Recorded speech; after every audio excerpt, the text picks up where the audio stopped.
தமிழ் நெஞ்சங்கள் அனைவருக்கும் வணக்கம். நம்ம இன்னைக்கு இந்த தெரிதான் பார்த்தீங்களா, திமுக செம்பு அரசியலில் அரைவேக்காக அலையக்கூடிய இந்த அறப்பைத்திய கரப்பையை பற்றி தான் பார்க்க போகிறோம்.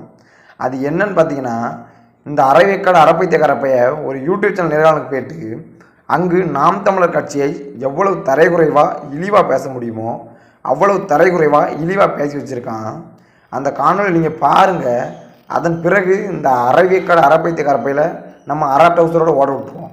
நாம் தமிழர் கட்சியில தத்துவம் இல்லை, மகத்துவம் இல்லை, மனித நேயம் இல்லை, மனசாட்சியும் இல்லை, அரசியல் கருத்து தூய்மை இல்லை, தமிழ்நாட்டை நேசிக்கூடிய அங்க உணர்வாளர்கள் இல்லை, இளைஞர் தமிழ் மக்களுக்கு குரல் கொடுக்கக்கூடிய அந்த நபர்கள் எவரும் அங்க உண்மையாக யோகியனாக இல்லை.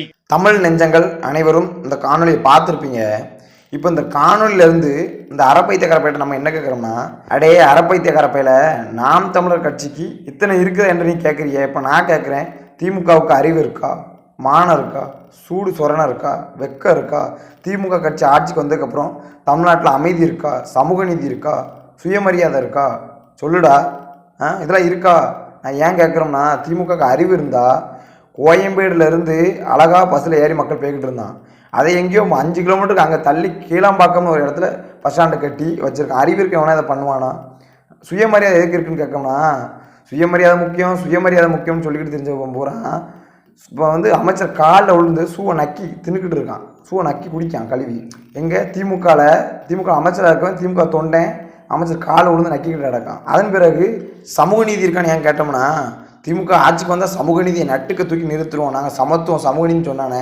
மேல்பாதி கிராமத்தில் ஆதி தமிழ்குடியை சார்ந்த ஒரு நபர் அந்த கோயிலுக்குள்ள போயிட்டாருன்னு அதுக்கு எதிராக இருக்கக்கூடிய சமூகத்தில் போராடுதான். அதற்கு இவன் நல்ல மனுஷன், இந்த இப்போ திமுக ஆட்சியில் இருக்கக்கூடிய நல்லவன், நான் என்ன பண்ணியிருக்கணும், அந்த ஆய் தமிழ்குடியை உள்ளே கூட்டு போய் சாமியை வழிபட வச்சுருக்கணும். அதை விட்டுட்டு பூட்டு போட்டு இவன் பாட்டுக்கு வீட்டில் போய் படுத்துக்கிட்டாரு. இதில் எங்கே சமூக நீதி இருக்குது? அது மட்டும் இல்லாமல் அந்த புதுக்கோட்டை மாவட்டத்தில் அந்த மலங்கலந்த விஷயத்தை இன்னும் கண்டுபிடிக்க முடியல. 10-30 வருஷமானாலும் கண்டுபிடிச்சிக்க மாட்டோம். திமுக ஆட்சியில் இருந்துச்சுன்னா கண்டே பிடிக்க முடியாது.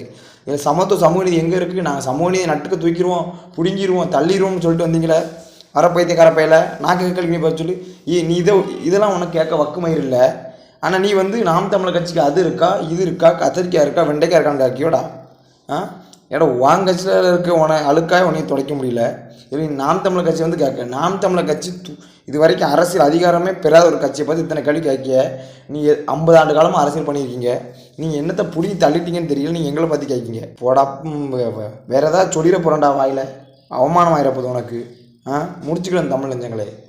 எங்கு பிறப்பினும் தமிழன் தமிழனே, இங்கு பிறப்பினும் அயலான் அயலான்.